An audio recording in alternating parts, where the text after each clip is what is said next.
यो चाहिँ यो फुलहरु देख्नु भएको छ हैन यो ओखरको दुईवटा फुल हुन्छ मकैको माथि भाले हुन्छ तल चाहिँ पोथी हुन्छ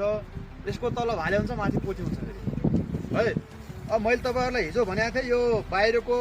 ओखरको आएर पनि यहाँ चाहिँ लगभग क्रस पोलिनेसन हुन सक्छ प्राक्सेसन हुन सक्छ त्यो भएको कारणले गर्दा हाम्रो कहिलेकाहीँ बाइ द वे चाहिँ के हुन्छ भन्दाखेरि यो गुणस्तरको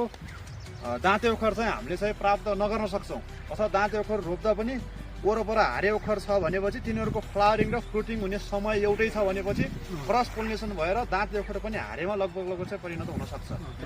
है प्राक्सेसन हुन सक्छ अथवा कृषकहरूले टेक्निकल वर्डहरु चाहिँ बुझ्नु हुँदैन भाले र पोथी एउटै फुलमा पाइँदैन यसमा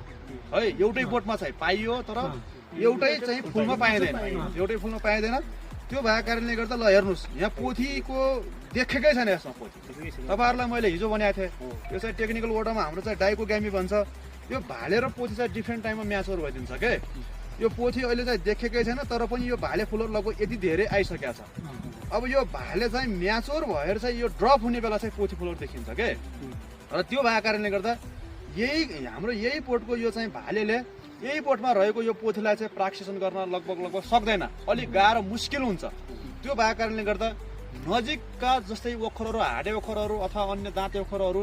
एउटै टाइममा चाहिँ फ्लावरिङ हुने छन् भनेपछि त्यहाँको चाहिँ प्रागनाहरू आएर यहाँ चाहिँ पोलिनेसन भइदिन्छ र हामीले अन्य ओखरको गुणहरु पनि यसमा पाउन सक्छौं र म्याक्सिमम कृषकको पनि गुनासो के छ भन्दाखेरि चाहिँ हामीले बिजु चाहिँ दाँते लगाउँदाखेरि त्यो हारेमा परिणत भयो भन्नुहुन्छ कि त चाहिँ तपाईको त्यो हारेकै बिरुवा आउनुपर्छ होइन भने चाहिँ हाम्रो यहाँ जति फार्म केन्द्रमा चाहिँ तपाईहरुले ओखर देख्नु भएको छ तपाईहरुले सबै चाहिँ हाम्रो दाँते ओखर भनेका चाहिँ मजासँग दाँतले फोर्न सकिन्छ तर कुनै कुनै अलिकति चाहिँ हाड चाहिँ छन् होइन भने चाहिँ नत्र चाहिँ तपाईको दाँते पुरै हारेमा परिणत चाहिँ हुँदैन है यो कुरा चाहिँ बुझ्नु पर्ला बिजु लाए पनि अर्को कुरा चाहिँ के बुझ्नु होला भन्दाखेरि कतिपय कृषकले के पनि भन्नुहुन्छ भन्दाखेरि होइन सर दाँते र हारे चाहिँ सेम एउटै ठाउँमा छन् तर चाहिँ त्यो दाँते फल्छ हारे फल्छ भन्नुहुन्छ त्यो कारण के हो भन्दाखेरि चाहिँ तिनीहरूको यो चाहिँ फुल फुल्ने समय चाहिँ फरक भएर हो दाँतेको फरक समय हारेको फरक समय हुन सक्छ होइन भने चाहिँ नत्र चाहिँ यसको क्षमता भनेको नर्मल चाहिँ हामीले यहाँ चाहिँ हाम्रो उत्पादन गर्दाखेरि पनि 1600 मिटरसम्म दूरी चाहिँ कायम गर्नुपर्छ